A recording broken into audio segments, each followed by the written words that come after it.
Eu falei para minha mulher que eu iria dizer uma palavrinha hoje aqui. Ela não está muito bem, pegou uma gripe, e aí foi mais sábio ela ficar nos assistindo lá de cima, está vendo tudo, como se estivesse aqui embaixo. E que eu iria dizer alguma coisa hoje sobre o que eu não falo há 43 anos, porque era algo das tetas das minhas primeiras mamadas no Evangelho. Foi tema de uma das primeiras falas públicas minhas sobre Jesus num ambiente tomado de pessoas, talvez uns 3 meses depois de convertido. Eu estava começando a ler a Escritura por mim mesmo, de carreirinha, sempre. E ficando impactado com as coisas. As coisas que me impressionavam naquela época eram totalmente diferentes das coisas que me impressionam, por exemplo, hoje. E no curso dos anos, quando você desenvolve o hábito de ler o Evangelho e o Novo Testamento de carreirinha, você percebe como a sua existencialidade vai atualizando o ensinamento. O ensinamento vai crescendo, vai aumentando, vai se dilatando, porque ele é conforme a sua capacidade de discernir, de perceber. Por isso, tanta coisa é dito na forma de metáforas, de parábolas, de histórias, de fábulas, de mitos. Jesus usa esse expediente, essa figura da parábola, da construção abstrata, porque ela é inesgotável. À medida em que você vai mudando, crescendo, vendo, enxergando, a metáfora se dilata. À medida em que você se aprofunda, a simbolização se introjeta cada vez mais íntima e crescentemente em você. Tudo cresce. Tudo muda. Quando eu, no entanto, decidi pregar, talvez com 3 meses de convertido na minha consciência do Evangelho, e escolhi esse texto aqui, muita coisa era diferente. Por exemplo, eu lia isso aqui e tinha uma vaga ideia onde era Jerusalém. Sinceramente, 3 meses após a minha conversão, vocês estão pensando que é como hoje, que qualquer idiota que se abrir o Facebook dele fica sabendo onde é Jerusalém? Não. O telejornal não dizia, você lia jornal, era tudo foto antiga da Reuters, sei lá o quê, tudo assim embaçado, era confuso. E no meio de tantas outras coisas mais interessantes do que guerra no Oriente Médio, eu sabia que Jerusalém era a capital dos interesses judaico-cristãos. E a região era aquela, mas nada muito preciso. Em Jerusalém, a cidade de Betfagé, nem esse nome eu falava direito. Betfagé, que nome mais esquisito. Betfagé, se eu quisesse saber isso, não era como hoje em dia, que você pega um negócio desse, escreve aqui Betfagé no Google, e ele pergunta em que língua você quer ler essa informação. Naquele tempo você tinha que arranjar um dicionário bíblico enorme, parecia um livro do século XVI, para você abrir aí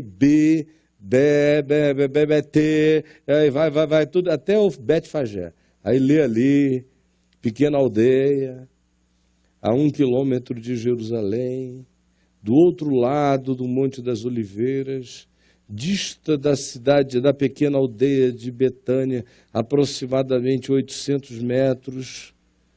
e está colocada ali desde tempos imemoriais. Era o trabalho que dava, mas era um saco fazer isso se você estava lendo apenas o Novo Testamento embaixo da jaqueira. Então, vamos embora. Jerusalém está ali, Betfagé em algum lugar. Monte das Oliveiras, eu também não sabia se ele era da altura do Corcovado, do Pão de Açúcar, com o que ele competia.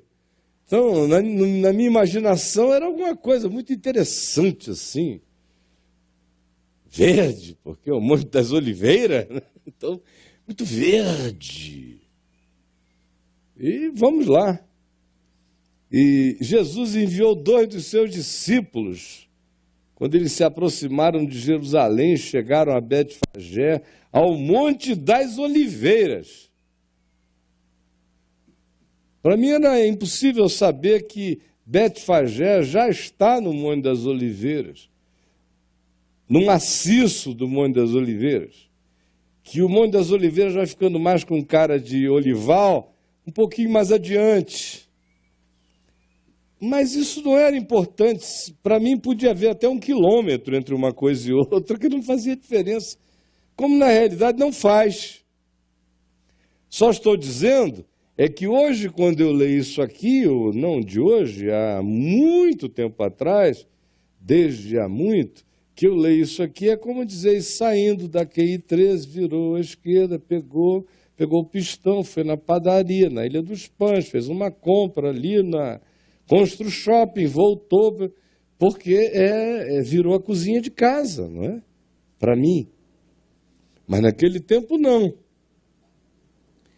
E Jesus, quando se aproximaram desse cenário, eu só estou falando das diferenças tão bobas, mas que são diferenças. Hoje, para mim, é tão íntimo quanto é para você descer da sua casa e ir na padaria que você vai todo dia. Jesus disse a eles, ide à aldeia, que aí está diante de vós. Agora, para mim, é óbvio que a aldeia é a aldeia de Betfagé. Ide, que está aí diante de vós, e logo achareis presa uma jumentinha, uma jumenta. Até hoje é muito difícil você entrar em Betfagé e não achar uma jumenta. Tem muita jumenta naquela região, sempre teve. É histórico. Mas para mim era meio mágico. Parecia que ia ser o achado dos achados, uma jumenta em Betfagé. Tem jumenta lá. Não há magia. E com ela, um jumentinho. Começa a ficar um pouco mais estranho. Uma jumenta com um jumentinho ao lado. Desprendei-a e trazei-mos. Aí fica bem estranho, porque é posse de propriedade privada. Está tudo errado. Mas você é jovenzinho, você lê isso aqui, isso aqui é Jesus, Jesus pode tudo, faz uma contravenção, aleluia, glória a Deus, amém. Deus é Deus. Todo jovem é pentecostal, eticamente falando, ou seja, se disserem que foi Deus que disse, ele comete uma barbaridade. E se alguém vos disser alguma coisa, olha como não foi assim, vão lá e peguem. Se alguém fala, ei, que negócio é esse? Respondei-lhe, o Senhor precisa deles. Aí foi isso que me bateu no coração. Tá, porque tanto fazia. Eu ainda estava tão carregado de culpas, tantas culpas. Eu andava na cidade, tinha tanta gente que eu queria me esconder. Digo, meu Deus, eu bati nesse cara. Coitado. Com essa menina, enganei ela tão cinicamente. Pais de moças que me odiavam. E eu sentia aquela tristeza, porque agora eu conhecia o mal que eu tinha feito agora. E doía. Doía profundamente. Porque eu era um homem, eu tinha caráter, eu não era um bobo, nunca fui. E doeu. Eu vi consequências. De modo que a alegria da salvação estava em mim, a alegria do perdão. Ao mesmo tempo em que andar na rua me fazia lembrar da minha verminosidade intensa. Do que até poucos meses atrás eu praticava de modo intenso, veemente, cotidiano, naquela cidade, gerando assombração em muita gente. Eu estou falando isso aqui porque tem milhares de pessoas vivas na cidade que me assistem que poderiam levantar e dizer exagero. E nunca ninguém fez isso porque nunca foi. Então, o coração queria servir, mas tinha um sentimento de inadequação profunda. Total. Quando eu li isso aqui pela primeira vez, vão lá e peguem. Podem pegar. Tragam a mim. Se alguém levantar a voz, eu sei, para quê? Qual é? Só digam isto. É que o Senhor precisa deles. Aí minha alma se esperançou. E eu fiz uma oração de menino. Especialmente depois que eu li adiante, quando diz, ora, o Senhor precisa deles e logo os enviará. Ora, isto aconteceu para se cumprir o que foi dito por intermédio do profeta. Dizei à filha de Sião, eis aí te vem o teu rei, humilde, montado em jumentinho, montado em jumentinho, montado em jumentinho, montado em jumento, num jumentinho, cria de animal de carga. Nesse ponto, parece que na minha alma, naquele momento da vida, tudo ficou fechado. Eu estava lendo isso, olha só as viagens de cada um. Eu estava lendo isso no Evangelho de Carreirinha, na Bíblia que a minha mãe tinha me dado. Olha ela aqui. A mesma. Quanta coisa lendo de Carreirinha essa Bíblia desde então. Foi crescendo, crescendo, crescendo, crescendo dentro de mim. Hoje, quando eu peguei a mesma página, a mesma Bíblia, 43 anos, aquilo veio do meu coração com uma força enorme. Jumentinho, cria de animal de carga.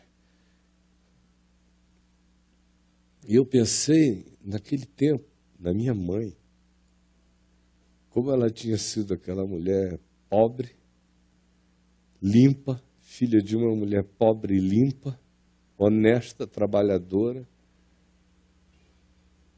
que laborou para manter-se limpa e íntegra,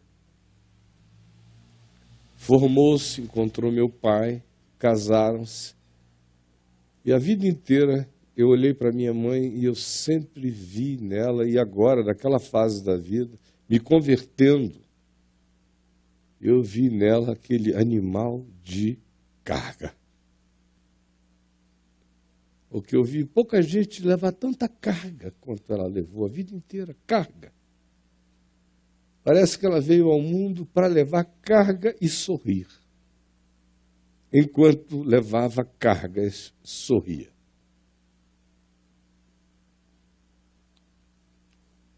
E eu fiz aquela oração. Foi essa oração que voltou à minha alma hoje com uma força enorme. Quando o mesmo livro, as mesmas páginas, o mesmo texto, me voltou 43 anos depois. Porque o que eu disse foi: Senhor,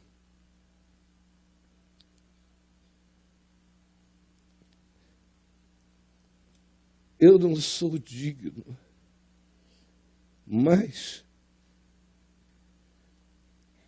se por uma eleição que eu não posso entender, há uma coisa que não dá para eu compreender. O Senhor quiser, eu queria ser um jumentinho montado por Ti, pelo Teu senhorio, pela Tua graça e pela Tua glória. Todos os dias da minha vida, monta em mim. Sei que o Senhor não precisa de mim, mas eu preciso que o Senhor monte em mim com esse senhorio, com essa graça e com essa glória.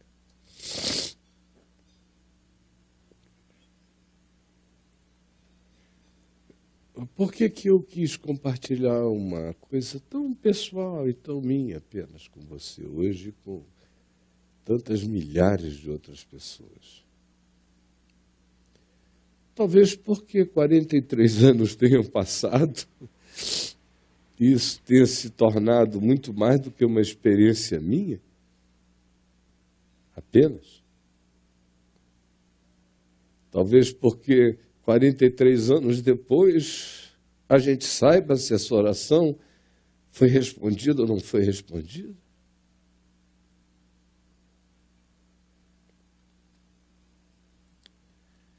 Mas, sobretudo, a razão pela qual eu decidi compartilhar isso com você é porque eu sei que tanto aqui entre nós, quanto entre aqueles que me veem em milhares de casas e famílias e ambientes no mundo inteiro, hoje, agora, neste instante, experimentam-se, sentem-se, interpretam-se de modo semelhante àquele que eu carregava dentro de mim quando, pela primeira vez, este texto deixou de ser um texto da poeira de Jerusalém e passou a ser um texto do caminho interior do meu coração. Muita gente, por razões diversas, a gente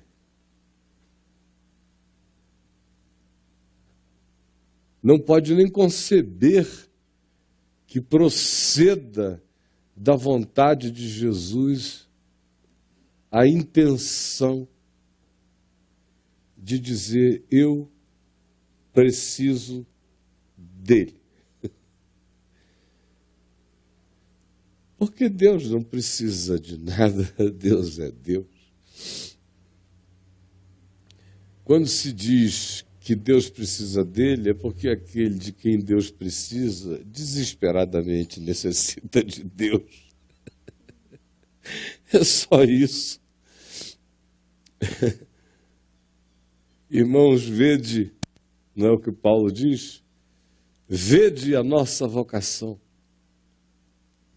Porque não foram chamados muitos poderosos, nem muitos sábios, nem muitos inteligentes, nem muitos ricos, nem muitos potentados.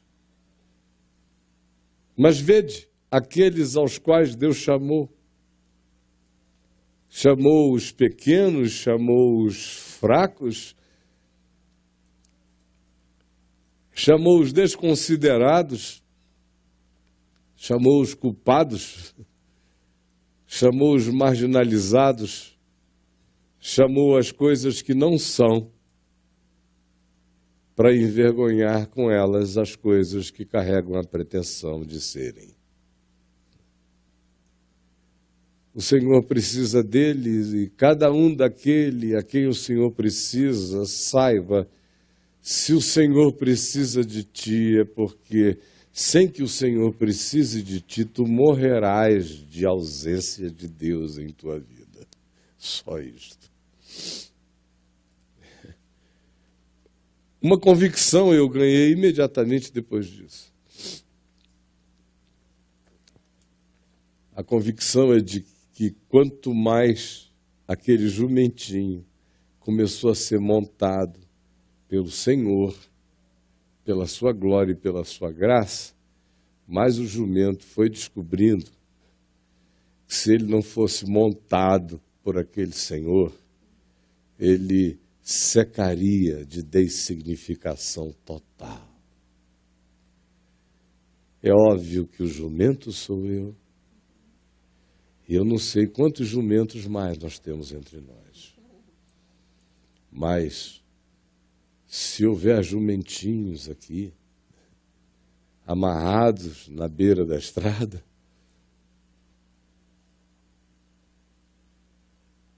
o Senhor precisa de ti. E não é porque sem ti Ele não pode fazer nada. É porque se Ele não precisar de ti, você já não tem como viver. Esse Deus me chamar é o que me salva. Esse Deus precisar de mim é a minha salvação, é a tua salvação. Não se exclua, meu irmão jumentinho, cria de animal de carga. Deixa ele montar em ti. Montar com graça e com glória. Esse é teu privilégio. É ser precisado para ser salvo por aquele que de ti precisa.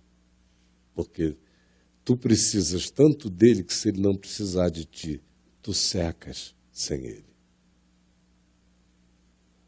Nós vamos comer do pão e beber do cálice juntos.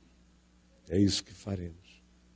Nesse espírito, com essa oração no nosso coração, com esta simplicidade na nossa alma.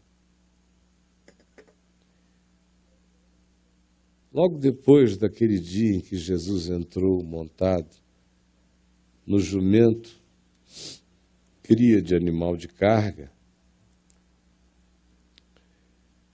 ele providenciou de maneira semelhante, sem muita explicação, um lugar para partir o pão e beber o cálice com os seus discípulos na noite em que os judeus celebravam a preparação para a Páscoa. E Jesus reuniu-se com eles, e eu repito, logo depois desse evento descrito aqui por mim, e tendo tomado um pão, o partiu e o deu a cada um dos discípulos que com ele estavam à mesa, dizendo-lhes: isto é o meu corpo, que será entregue por amor de vós. Todas as vezes que o comerdes, fazei isto em memória de mim. Porque todas as vezes que comerdes este pão e beberdes este cálice, anunciais a morte do Senhor até que ele venha. Em relação ao cálice, foi ato contínuo. Partiu o pão e disse: comei dele todos.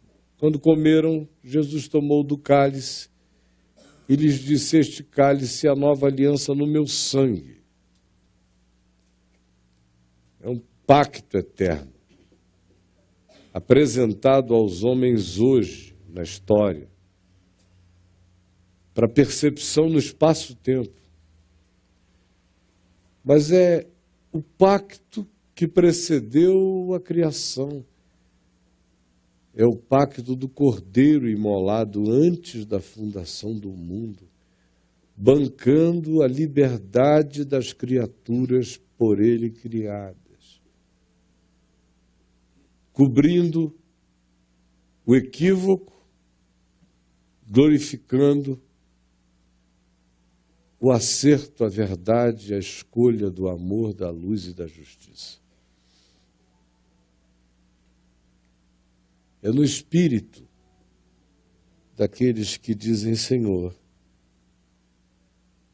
eu passei a vida inteira sem significado, como cria de animal de carga, como um ente dos pesos, das cargas, carregando as cargas que não dão significado à vida. Por favor, eu quero carregar, eu quero ser montado, eu quero levar a glória e a graça desse que eu imploro que precise de mim. Eu imploro que tu precises de mim, porque eu sei que tu dizes: o Senhor precisa dele a todo aquele que diz: Senhor, sem ti eu não vivo. Dá significado à minha vida. Tira as cargas da dessignificação e coloca sobre mim esse jugo do significado. Monta sobre mim. Eu quero levar a glória e a graça do teu senhorio na minha vida. E quero me submeter a essa consciência e a buscar viver segundo o entendimento que tu ensinaste para a vida. É assim que nós vamos comer do pão e beber do cálice. Nós aqui e aqueles que nas suas casas, em quaisquer lugar, também tenham separado um pão, acompanhados de alguém, ou de alguns, ou só solitariamente. Se você o fez, participe com a gente. Alguém foi omitido na distribuição do pão? Aqui na frente o pão não chegou, apenas para informar aos que estão servindo, tá bom? Toda essa região aqui, vocês receberam até ali, não é? Então são essas fileiras de cada frente que ainda ficaram sem o pão. Esperemos, portanto, uns pelos outros. Amém.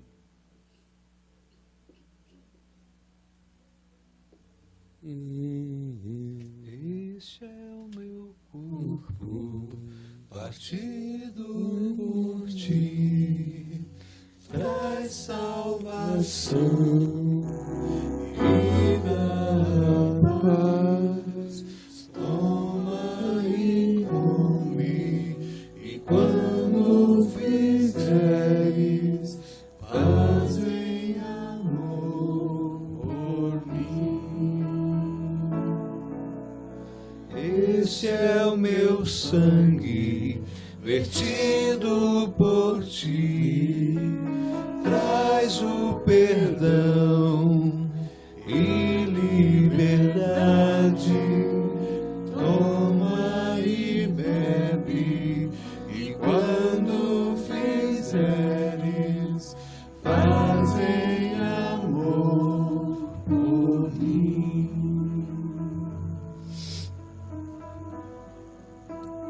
Meus amigos queridos, na noite em que o Senhor Jesus foi traído, Ele tomou o pão e o comeu. Comamos todos.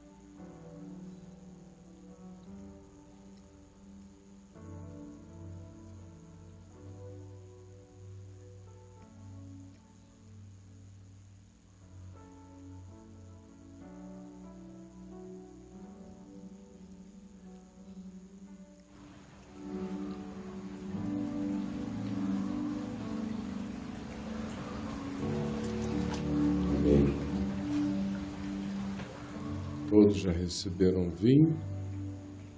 Se alguém foi omitido, levante uma de suas mãos, por favor. Por semelhante modo, depois de haver ceado, ele tomou um cálice e o deu aos seus discípulos, dizendo-lhes: este cálice é a nova aliança no meu sangue. Todas as vezes que o beberdes, bebam a segurança de que vocês pertencem a mim, e da minha mão ninguém vos arrebatará, ninguém vos tirará de mim. E não esqueçam, sem mim nada podeis fazer. Bebei dele todos.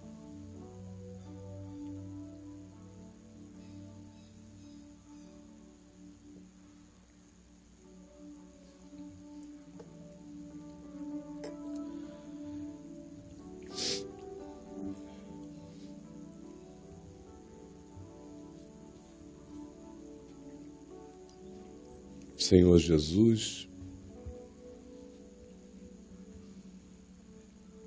que faça silêncio no nosso coração e que nós nos curvemos, jumentinhos, filhos e crias de animais de carga, gente que nasceu para levar peso. Por favor, precisa de nós. Porque se tu não precisares de nós, nós morreremos. E a tua bondade manda dizer: o Senhor precisa de ti. Só para eu não morrer de vazio. Monta com a tua soberania na minha vida. Eu acolho, eu aceito, eu troco o fardo pesado do bicho de carga pelo jugo suave e leve. E peço que tu me deis a glória de seres o meu Senhor. E que tu me vistas com a graça de me usares por tua misericórdia na vida. É tudo que eu te peço, tudo que eu te pedi um dia, tudo que eu te pedi todos os dias, tudo que eu te peço até o último dia da minha vida. E peço que seja assim, que cada um peça, e que cada um se ofereça,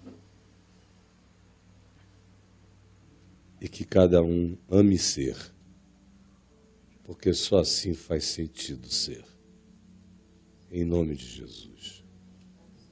Amém.